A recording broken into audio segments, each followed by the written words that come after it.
ಎಲ್ಲರಿಗೂ ನಮಸ್ಕಾರ. Welcome to my channel. ಇವತ್ತಿನ ವಿಡಿಯೋದಲ್ಲಿ ನಾನು ಸಾಂಬಾರ್ ಪುಡಿನ ಹೇಗೆ ಮಾಡೋದು ಅಂತ ತೋರಿಸ್ತಾ ಇದ್ದೀನಿ. ಇಲ್ಲಿ ನಾನು 1 ವರ್ಷಕ್ಕಾಗೋಷ್ಟು ಸಾಂಬಾರ್ ಪೌಡರ್ನ ಮಾಡ್ತಾ ಇದ್ದೀನಿ. ಒಂದು ಸಾರಿ ಈ ಸಾಂಬಾರ್ ಪೌಡರ್ನ ಮಾಡಿಟ್ಕೊಂಡ್ರೆ ಸಾಕು, 1 ವರ್ಷ ಆದರೂ ಕೆಡೋದಿಲ್ಲ. ತುಂಬಾ ರುಚಿಯಾಗಿರುತ್ತೆ. ಈ ಸಾಂಬಾರ್ ಪೌಡರ್ನ ವೆಜ್ ನಾನ್ ವೆಜ್ ರೆಸಿಪಿಗಳಿಗೆ ಯೂಸ್ ಮಾಡ್ಕೊಳ್ಬೋದು. ತುಂಬಾ ರುಚಿಯಾಗಿರುತ್ತೆ. ಇಲ್ಲಿ ನಾನು 1 kg ಅಷ್ಟು ಬ್ಯಾಡಗಿ ಮೆಣಸಿನಕಾಯಿ, 1.5 kg ಅಷ್ಟು ಖಾರದ ಮೆಣಸಿನಕಾಯಿ, 1.5 kg ಗುಂಟೂರು ಮೆಣಸಿನಕಾಯಿನ ಒಣಗಿಸಿ ಇಟ್ಕೊಂಡಿದ್ದೀನಿ. ಹಾಗೆಯೇ ಇಲ್ಲಿ 3 kg ಅಷ್ಟು ಧನ್ಯನ ತಗೊಂಡಿದ್ದೀನಿ. ಇದೆಲ್ಲ ಚೆನ್ನಾಗಿ ಬಿಸಿಲಲ್ಲಿ ಒಣಗಿಸಿ ಇಟ್ಕೋಬೇಕು. ಹಾಗೆಯೇ ಇಲ್ಲಿ ಸಾಂಬಾರ್ ಪೌಡರ್ ಮಾಡೋದಕ್ಕೆ ಏನೇನು ಇಂಗ್ರೀಡಿಯೆಂಟ್ಸ್ ಬೇಕು ಅಂತ ಎಲ್ಲ ಕಾಳುಗಳನ್ನೆಲ್ಲ ನಾನು ಜೋಡಿಸಿ ಇಟ್ಕೊಂಡಿದ್ದೀನಿ. ಇಲ್ಲಿ ನಾನು 1 kg ಅಷ್ಟು ಕಡಲೆಬೇಳೆ, 1 kg ಕಡಲೆ, ಅರ್ಧ kg ಹೆಸರು ಕಾಳು, 1 kg ತೊಗರಿಬೇಳೆ, ಸಾಸಿವೆ 50 ಗ್ರಾಮು, ಅರ್ಧ kg ಜೀರಿಗೆ, 50 ಗ್ರಾಮ್ ಗಸಗಸೆ, 100 ಗ್ರಾಮ್ ಮೆಂತೆ. ಹಾಗೆಯೇ ಇಲ್ಲಿ ನಾನು 200 ಗ್ರಾಮ್ ಅಷ್ಟು ಅರಿಶಿಣದ ಕೊನೆನ ತೊಗೊಂಡಿದ್ದೀನಿ. ಪೌಡರ್ ತೊಗೊಂಡಿಲ್ಲ, ಅರಿಶಿಣದ ಕೊನೆನ ತೊಗೊಂಡಿದ್ದೀನಿ. 1/4 kg ಅಷ್ಟು ಅಕ್ಕಿನ ತೊಗೊಂಡಿದ್ದೀನಿ. ಇದು ಆಪ್ಷನಲ್ಲು. 100 ಗ್ರಾಮ್ ಅಷ್ಟು ಮೆಣಸನ್ನ ತೊಗೊಂಡಿದ್ದೀನಿ. 100 ಗ್ರಾಮ್ ಚಕ್ಕೆ ತೊಗೊಂಡಿದ್ದೀನಿ. ಚಕ್ಕೆನ ಸ್ವಲ್ಪ ಬಿಸಿಲಲ್ಲಿ ಒಣಗಿಸ್ಬೇಕು. ಹಾಗೆಯೇ ಇಲ್ಲಿ 2 ಜಾಯಿಕಾಯಿನ ತೊಗೊಂಡಿದ್ದೀನಿ. ಜಾಯಿಕಾಯಿ ಜೀರ್ಣಕ್ಕೆ ತುಂಬ ಒಳ್ಳೆಯದು. ಇವಾಗ ನಾನು ಒಂದು ಕಡಾಯಿನ ತೊಗೊಂಡಿದ್ದೀನಿ. ಸ್ವಲ್ಪ ದಪ್ಪ ಇರೋ ಪಾತ್ರೆನ ತೊಗೋಬೇಕು. ಇದಕ್ಕೆ ನಾನು ಫಸ್ಟು ತೊಗರಿಬೇಳೆನ ಹಾಕೋತಾ ಇದ್ದೀನಿ. ಎಲ್ಲ ನಾನು ಏನೇನು ತೋರಿಸಿದ್ದೆ ಅಷ್ಟು ಐಟಮ್ನ ನಾವು ಡ್ರೈ ರೋಸ್ಟ್ ಮಾಡಬೇಕು. ಸ್ವಲ್ಪ ಬೆಚ್ಚಗೆ ಮಾಡಿದರೆ ಸಾಕು, ಜಾಸ್ತಿ ಸೀಸಕ್ಕೆ ಹೋಗಬಾರ್ದು. ಇದನ್ನು ನಾವು ಲೋ ಫ್ಲೇಮಲ್ಲೇ ಬೆಚ್ಚಗೆ ಈ ಥರ ಹುರ್ಕೋಬೇಕು. ಅದು ಗೊತ್ತಾಗುತ್ತೆ. ಸ್ವಲ್ಪ ಬೆಚ್ಚಗಾದ ತಕ್ಷಣ ನಾವು ತೆಗೆದ್ಬಿಡ್ಬೇಕು. ಇವಾಗ ಇದು ಆಗಿದೆ. ಎಲ್ಲನೂ ಅಷ್ಟೇ ಲೋ ಫ್ಲೇಮಲ್ಲೇ ಹುರ್ಕೋತಾ ಬರಬೇಕು. ಇವಾಗ ಇದಾಗಿದೆ. ಇದನ್ನು ನಾನು ಮೆಣಸಿನ್ಕಾಯಿಗೆ ಮಿಕ್ಸ್ ಮಾಡ್ತಾ ಇದ್ದೀನಿ. ಇಲ್ಲಿ 3 ಥರದ ಮೆಣಸಿನ್ಕಾಯಿನೂ ಅಷ್ಟೇ ಬಿಸಿಲಲ್ಲಿ ಚೆನ್ನಾಗಿ ಒಣಗಿಸ್ಬೇಕು. ಸ್ವಲ್ಪ ಗರ್ಗರಿಯಾಗಿರಬೇಕು, ಆವಾಗ ಬಿಡಿಸೋಕ್ಕೆ ಚೆನ್ನಾಗಿರುತ್ತೆ. ಯಾವುದೇ ಕಾರಣಕ್ಕೂ ಎಣ್ಣೆ ಹಾಕ್ಬಿಟ್ಟು ರೋಸ್ಟ್ ಮಾಡಬಾರ್ದು. ಇವಾಗ ನಾನು ಕಡಲೆಬೇಳೆನ ಹಾಕೋತಾ ಇದ್ದೀನಿ. ಕಡಲೆಬೇಳೆನ ಲೋ ಫ್ಲೇಮಲ್ಲಿ ನಾನು ಡ್ರೈ ರೋಸ್ಟ್ ಮಾಡ್ತಾ ಇದ್ದೀನಿ. ಹಾಗೆ ಎಣ್ಣೆ ಹಾಕಿದರೆ ಪುಡಿ ನೈಸಾಗಿ ಬರೋದಿಲ್ಲ. ಹಾಗಾಗಿ ಡ್ರೈ ರೋಸ್ಟ್ ಮಾಡಬೇಕು, ಲೋ ಫ್ಲೇಮಲ್ಲೇ ಮಾಡಬೇಕು. ಇವಾಗ ಆಗಿದೆ ಇದು ರೋಸ್ಟು. ನಿಧಾನವಾಗಿ ಟೈಮ್ ತೊಗೊಂಡು ಫ್ರೈ ಮಾಡಬೇಕು, ಇಲ್ಲಾಂದರೆ ಕಾಳುಗಳು ಸೀದೋದ್ರೆ ಸಾಂಬಾರು ಟೇಸ್ಟ್ ಹೋಗ್ಬಿಡುತ್ತೆ. ಇವಾಗ ನಾನು ಹೆಸರು ಕಾಳನ್ನ ಹಾಕೋತಾ ಇದ್ದೀನಿ. ಹೆಸರು ಕಾಳು ಅಷ್ಟೇ ಲೋ ಫ್ಲೇಮಲ್ಲೇ ಹುರ್ಕೋತಾ ಬರಬೇಕು. ಸ್ವಲ್ಪ ಸೀಸಿದ್ರು ಅಷ್ಟೇ ಸಾಂಬಾರ್ ಪೌಡರ್ ಕಲರು ಚೇಂಜ್ ಆಗಿಬಿಡುತ್ತೆ, ಟೇಸ್ಟು ಚೇಂಜ್ ಆಗುತ್ತೆ. ಅದಕ್ಕೋಸ್ಕರ ನೋಡಿಕೊಂಡು ನಿಧಾನವಾಗಿ ಇದನ್ನು ರೋಸ್ಟ್ ಮಾಡ್ಕೊತಾ ಬರಬೇಕು. ಎಲ್ಲ ಕಾಳುಗಳನ್ನು ನಾನು ರೋಸ್ಟ್ ಮಾಡಿಕೊಂಡು ಇಲ್ಲಿ ಹಾಕ್ತಾ ಇದ್ದೀನಿ. ಹಾಗೆಯೇ ಇಲ್ಲಿ ನಾನು ಅಕ್ಕಿನ ಹಾಕ್ತಾ ಇದ್ದೀನಿ. ಅಕ್ಕಿನೂ ಅಷ್ಟೇ ಲೋ ಫ್ಲೇಮಲ್ಲಿ ನಾವು ಫ್ರೈ ಮಾಡ್ಕೊತಾ ಬರಬೇಕು. ಇದನ್ನು ಸೀಸಬಾರ್ದು, ಸ್ವಲ್ಪ ಬೆಚ್ಚಗಾದರೆ ಸಾಕು, ಅಲ್ಲಿ ತನಕ ಫ್ರೈ ಮಾಡಬೇಕು. ಇದೆಲ್ಲ ಇಂಗ್ರೀಡಿಯೆಂಟ್ಸ್ನು ನಾನು ಲಾಸ್ಟಲ್ಲಿ ಹಾಕಿರ್ತೀನಿ, ನೀವು ನೋಡಬಹುದು. ಇಷ್ಟೊಂದು ಬೇಡ ಅಂತ ಹೇಳಿದರೆ ಕ್ವಾಂಟಿಟಿನ ನೀವು ಕಡಿಮೆ ಮಾಡ್ಕೋಬಹುದು.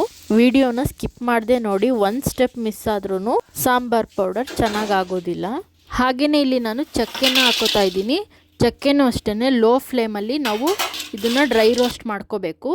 ಚಕ್ಕೆ ಯಾಕೆ ಯೂಸ್ ಮಾಡ್ತೀವಿ ಅಂದರೆ ಇದು ಎಕ್ಸ್ಟ್ರಾ ಫ್ಲೇವರ್ ಕೊಡುತ್ತೆ, ಅದಕ್ಕೋಸ್ಕರ ನಾವು ಚಕ್ಕೆನ ಯೂಸ್ ಮಾಡ್ತೀವಿ. ಇವಾಗ ಇದು ಆಗಿದೆ. ಈ ಸಾಂಬಾರ್ ಪೌಡರ್ನ ವೆಜ್ಜು ನಾನ್ ವೆಜ್ ಎರಡಕ್ಕೂ ಯೂಸ್ ಮಾಡಬಹುದು. ಇಲ್ಲಿ ನಾನು ಲವಂಗನ ರೋಸ್ಟ್ ಮಾಡ್ಕೋತಾ ಇದ್ದೀನಿ. ಲವಂಗನೂ ಅಷ್ಟೇ ಲೋ ಫ್ಲೇಮಲ್ಲೇ ಹುರ್ಕೋತಾ ಬರಬೇಕು. ಇದು ಸ್ವಲ್ಪ ಘಮ ಘಮ ಅಂತ ಸುವಾಸನೆ ಬರ್ತಿದ್ದಂಗೆ ನಾವು ತೆಗೆದು ಬಿಡಬೇಕು, ಜಾಸ್ತಿ ಹುರಿಯೋಕೆ ಹೋಗಬಾರ್ದು. ಇನ್ ಕೇಸ್ ಬರೀ ವೆಜ್ಗೆ ಯೂಸ್ ಮಾಡೋದಾದರೆ ಇಂಗು ಸಹ ಬಳಸ್ಬೋದು. ಇಲ್ಲಿ ನಾನು ಮೆಣಸನ್ನ ಹಾಕೋತಾ ಇದ್ದೀನಿ. ಮೆಣಸನ್ನು ಅಷ್ಟೇ ಲೋ ಫ್ಲೇಮಲ್ಲೇ ಹುರ್ಕೋಬೇಕು.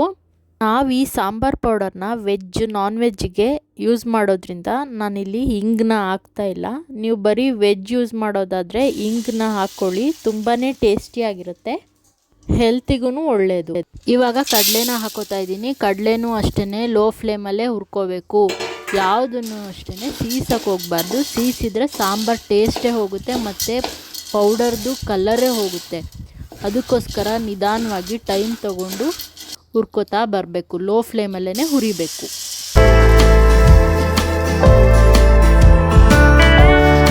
ಇಲ್ಲಿ ನಾನು ಮೆಂತೆನ ಹಾಕೋತಾ ಇದ್ದೀನಿ. ಮೆಂತೆನೂ ಅಷ್ಟೇ ಲೋ ಫ್ಲೇಮಲ್ಲೇ ಹುರ್ಕೋಬೇಕು, ಸೀಸಕ್ಕೆ ಹೋಗಬಾರ್ದು. ಇದೆಲ್ಲ ಬೇಗ ಸೀದ್ಬಿಡುತ್ತೆ, ಅದಕ್ಕಾಗಿ ಲೋ ಫ್ಲೇಮಲ್ಲೇ ಸ್ವಲ್ಪ ಹುರ್ಕೋಬೇಕು. ಇದನ್ನು ಸ್ವಲ್ಪ ಬೆಚ್ಚಗಾದರೆ ಸಾಕು.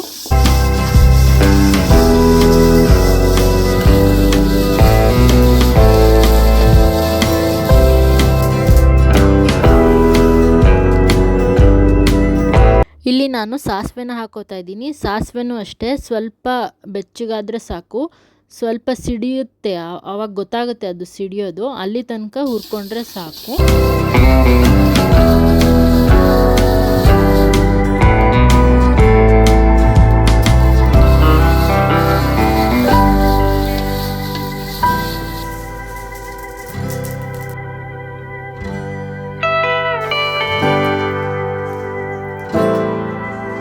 ಇವಾಗ ನಾನು ಜೀರಿಗೆನ ಹಾಕೋತಾ ಇದ್ದೀನಿ. ಜೀರಿಗೆನೂ ಅಷ್ಟೇ ಲೋ ಫ್ಲೇಮಲ್ಲೇ ಹುರಿಬೇಕು, ಸೀಸಕ್ಕೆ ಹೋಗಬಾರ್ದು.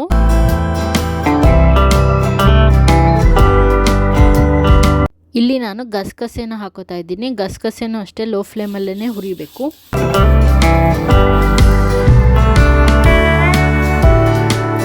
ಅರಿಶಿನದ ಕೊಂಬನ್ನ ಒಂದು ಕುಟಾಣಿಯಲ್ಲಿ ಕುಟ್ಕೋತಾ ಇದ್ದೀನಿ, ಯಾಕಂದರೆ ರೋಸ್ಟ್ ಮಾಡೋಕ್ಕೆ ಚೆನ್ನಾಗಿರುತ್ತೆ. ಇದು ಲೋ ಫ್ಲೇಮಲ್ಲೇ ರೋಸ್ಟ್ ಮಾಡಬೇಕಲ್ವಾ.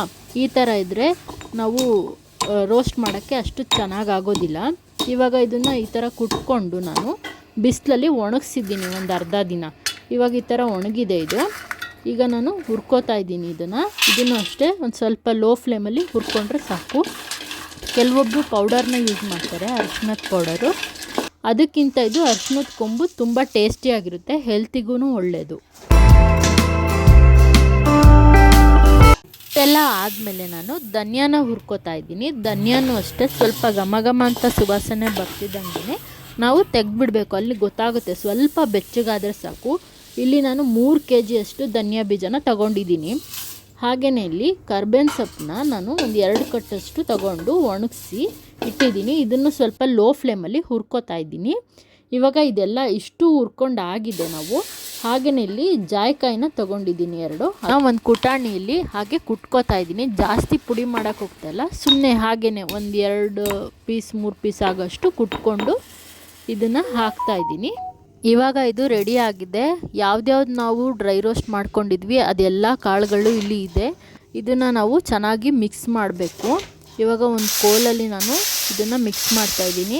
ಈಗ ಮಿಕ್ಸ್ ಮಾಡಾಯಿತು. ಇದನ್ನು ಫ್ಲೋರ್ ಮಿಲ್ಗೆ ತೊಗೊಂಡೋದ್ರೆ ಅಲ್ಲಿ ಪೌಡರ್ ಮಾಡಿ ಕೊಡ್ತಾರೆ.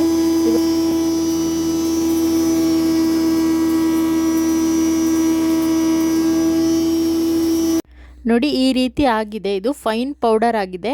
ಮಿಲ್ಲಿಂದ ತೊಗೊಂಡು ಬಂದು ಡೈರೆಕ್ಟಾಗಿ ಬಾಕ್ಸಿಗೆ ಹಾಕೋಕ್ಕೆ ಹೋಗಬಾರ್ದು, ಸ್ವಲ್ಪ ತಣ್ಣಗಾಗಕ್ಕೆ ಬಿಡಬೇಕು. ಯಾಕಂದರೆ ಅಲ್ಲಿ ಮಿಲ್ಲಿಂದ ಬಿಡಿಸಿದ ತಕ್ಷಣ ಸ್ವಲ್ಪ ಬಿಸಿ ಇರುತ್ತೆ.